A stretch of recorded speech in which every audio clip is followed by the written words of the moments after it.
In the U.S., people race to raise money to find a cure for breast cancer. Celebrities, like singer Jessica Simpson, endorse fundraisers. Two first ladies have talked about their diagnoses and surgeries. Betty Ford was the first in 1972. Nancy Reagan spoke about hers more than a decade later.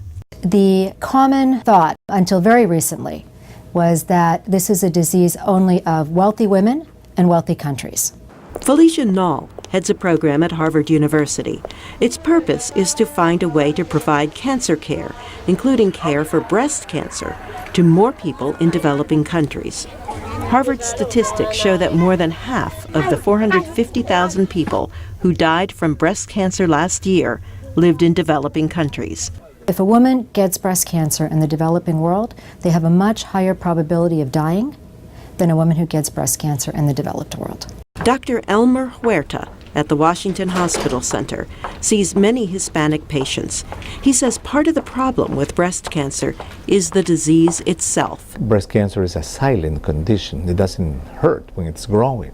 Dr. Huerta says many Latin and South American communities do not have mammography machines, and there is a general lack of knowledge about the disease. So if you have a combination of a silent condition, you have a combination of a lack of access to early detection methods, then what you get is that when women find they have something, usually the tumor has grown, has metastasized, and then they seek medical care, and it is too late. Dr. Shauna Willey has seen the same thing in Nigeria. Economics is the biggest barrier. It's all pay as you go.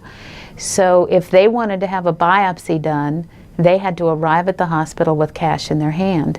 The same would be true if they were to have a mammogram done.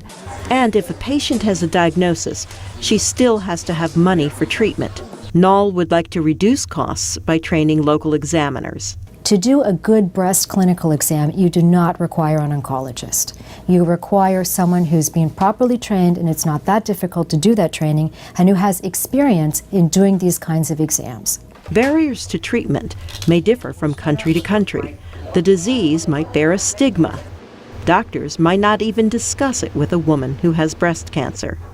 Harvard has initiated an international effort to find out what these barriers are and work to help countries eliminate them so women can be screened and diagnosed in the early stages when breast cancer is still treatable. Carol Pearson, VOA News.